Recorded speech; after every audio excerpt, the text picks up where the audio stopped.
बच्चों, आज मैं आपको बताता हूँ हरित क्रांति के बारे में। हरित क्रांति क्या होती है? जानते हैं कि जो हमारी फसलों की तमाम प्रजातियाँ, नई नई प्रजातियाँ निकाली गई और रोग रोधक प्रजातियाँ निकाली गई। उसके अलावा तमाम फर्टिलाइज़र, वीडिसाइड, पेस्टिसाइड तमाम यूज़ करने के बाद जो हमारा उत्पादन एकदम बम्पर बढ़ गया, उसी को हम लोग कहते हैं हरित क्रांति, या अंग्रेजी में कहते हैं ग्रीन रेवोल्यूशन के नाम से जानते हैं। तमाम क्रांतियाँ होती है। अभी हम लोग कुछ दिन पहले पीली क्रांति पढ़े थे। तो हरित क्रांति क्या मुख्य रूप से अनाजों का उत्पादन बढ़ाने के लिए इसको जो है कहा जाता है, क्योंकि इतना बम्पर पहले जानते हैं कि ये हमारी जो वैरायटियाँ थी, मुख्य रूप से हरित क्रांति हमारी आई 1966 और 67 में।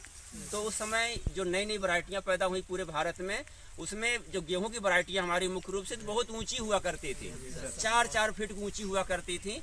तो उसमें क्या था कि बालियां लगती थी, जरा सा हवा चलने से क्या होती, गिर जाती थी, तो उत्पादन एकदम उसका कम हो जाता था।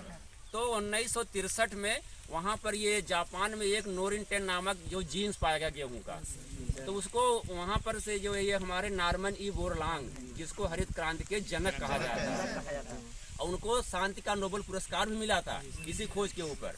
तो उन्होंने नोरिन-10 गेहूं जो जीन्स था उसको गेहूं के उसमें डाला, वैरायटी में इस प्रकार के डाला कि उसकी जो लंबाई 4 फीट की थी घट करके 1.5 फीट और 2 फीट रह गई।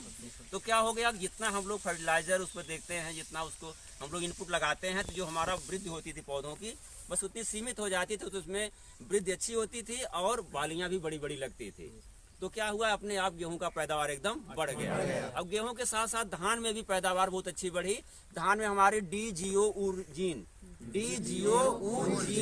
एक प्रकार का जीन था, ये भी क्या था, उस धान के जीन्स में डाल दिया गया, और जो वैरायटी हमारी नई नई पैदा हुई वो अधिक पैदावार देने वाली हुई और उसमें रोग रोधन की क्षमता भी हो गई।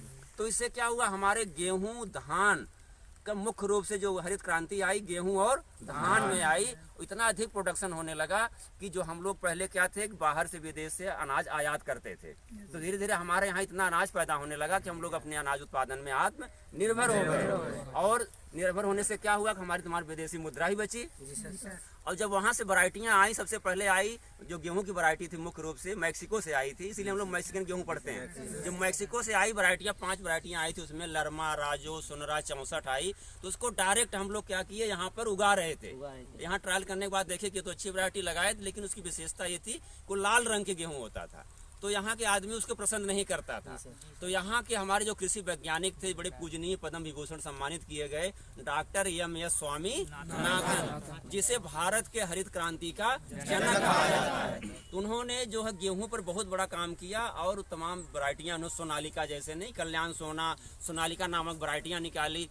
तो वो क्या थी कि वो उसकी छोटी लंबाई भी कम होती थी, बौनी थी, स्टार वैरायटी थी, और उसमें जो बीमारी लगती मुख्य रूप से गेहूं में कौन कौन, हमारी गिरुई या रस्ट, गिरुई या रस्ट और कंडुआ रोग, बालों कालिका बहुत भयंकर लगती थी। तो गिरुई रोग से क्या होता है, तो उत्पादन एकदम कम हो जाता है।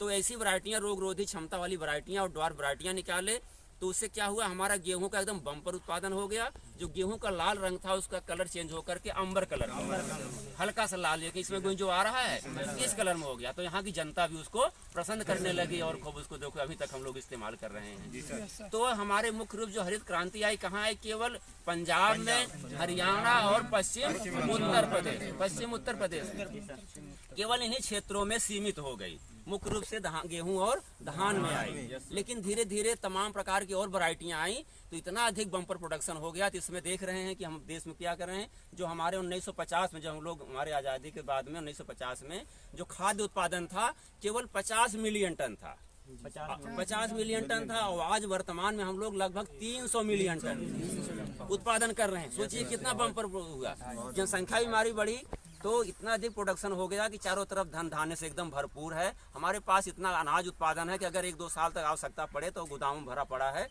तो हम लोग उससे काम चला सकते हैं। इस प्रकार हमारी बौनी प्रजातियां और रोग रोधी प्रजातियां और तमाम सिंचाई की सुविधाएं, पेस्टिसाइड, इंसेक्टिसाइड, तमाम प्रकार के इनपुट बढ़ने से हमारा उत्पादन अनाजों का इतना अधिक बढ़ गया, जिसको हम लोग हरित क्रांति के नाम से जानते हैं। इस लेसन को ही समाप्त करते हैं, अगले क्लास फिर मिलेंगे। धन्यवाद।